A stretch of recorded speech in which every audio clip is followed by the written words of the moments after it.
সূরা বাকারার মধ্যে আল্লাহ পাক বলেন, ফাত্তাকুন নারাল্লাতী ওয়াকুদুহান নাস ওয়াল হিজারা। আল্লাহ বলেন, ফাত্তাকুন নার, তোমরা জাহান্নামের আগুনকে ভয় করো। ওয়াকুদুহান নাস ওয়াল হিজারা, যার ইন্ধন হবে, যার জ্বালানি হবে মানুষ এবং পাথর।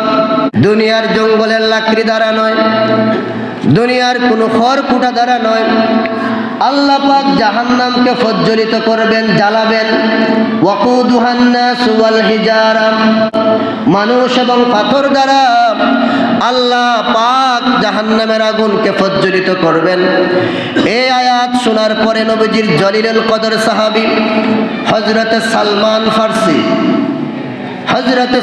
ফারসি বেহুশ হয়ে গেল। ঘর বাড়ি ছেড়ে দিল, ছেলে মেয়েকে ছেড়ে দিয়ে পাহাড়ের মধ্যে চলে গেল। 3 দিন হয়ে গেল। সাহাবীরা ওনাকে খুঁজে কিন্তু ওনার সন্ধান পায় না।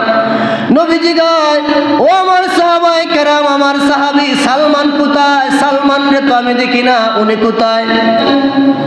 সাহাবীরা খুঁজতে খুঁজতে গিয়ে দেখতে পেলেন সালমান ফারসি বিরাট বড় এক পাহাড়ের উপরে বসে বসে কাঁদতেছে। আর পাহাড়ের মাটিগুলা উপর থেকে মাটি মুষ্টিবদ্ধ করে নিচের দিকে ফালায় আর বলে, হায় হায় হায়, এই পাথর এবং মানুষগুলা জাহান্নামের জ্বালানি হবে, মানুষ এবং পাথর জাহান্নামের জ্বালানি হবে। এই বলে উনি হায় হায় করে কাঁদেন আর কাঁদেন।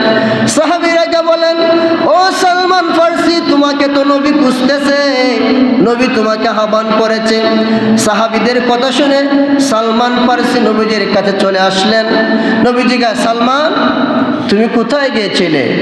সালমান ফারসি বলে, নবী, ওয়াকুদুহান নাস ওয়াল হিজারা, ওয়াকুদুহান নাস ওয়াল হিজারা, এই আয়াত আমাকে অস্থির করে ফেলেছে, টেনশনের মধ্যে ফেলে দিয়েছে, আমাকে পেরেশানির মধ্যে ফেলে দিয়েছে।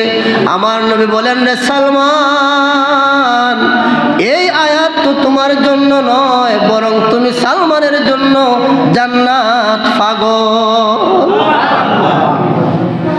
ও সালমান, এই আয়াত তোমার জন্য না, এই আয়াত তোমার জন্য না, তোমার জন্য তো জান্নাত পাগল।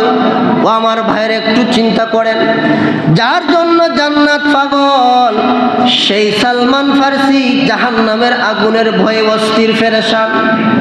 কিন্তু আমাদের তো কোনো আমল নাই, ইমান মজবুত দৃঢ় নয়, কিন্তু আমাদের চোখ দিয়ে পানি নাই। নামাজ থেকে আমরা গাফেল, রোজা থেকে আমরা গাফেল, হালাল ভক্ষণ করা থেকে আমরা গাফেল। কিন্তু নবীর সাহাবীর জন্য জান্নাত পাগল হওয়ার পরও ওয়াকুদুহান নাস ওয়াল হিজারা, এই আয়াতের চিন্তায় উনি অস্থির পাগল হয়ে গেলেন। সুবহানাল্লাহ।